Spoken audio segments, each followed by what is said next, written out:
So I tend to be quite conservative in selecting, new therapies. There's always some new laser or machine out there that purports to do something wonderful.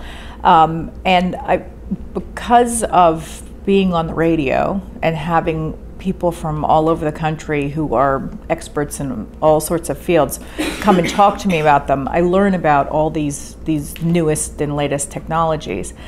And then usually what we do is either do a small study ourselves with a few patients, or find out what whoever's testing the machines and what they've found out. You can look at pretty pictures, but you really want to know if you're promoting something for your patients that it's actually going to work, and know what the downsides are.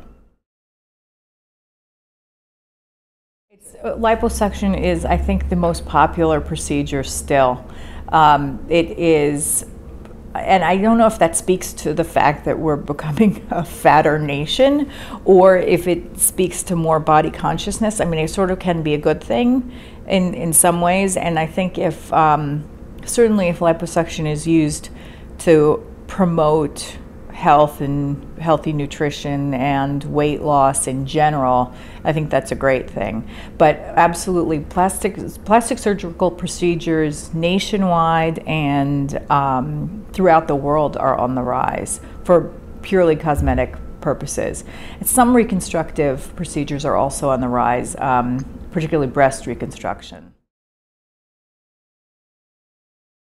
There's certainly demand, but I think what's happened is there are so many providers now, and there are so many different kinds of doctors who are providing plastic surgery. So dermatologists are doing certain procedures, even OBGYNs are doing liposuction. You read about this all the time. Oral surgeons, ENTs.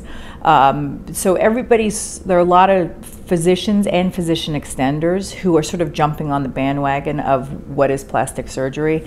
So I think the issue is not so much the demand for it. The demand is very high, but the competition is stiff.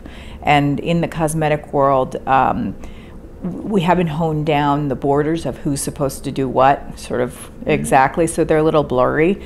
And so I think that's really been the issue. But since 2008, there was a big dip in 2009, but now it's certainly on the rise. But I think that if you look at the cost per procedure, it hasn't increased in a long time. I think that in some ways it's better, and in some ways it's worse. I think in some ways there's a lot more acceptance for difference, and I mean that from color to size and shape and gender identity.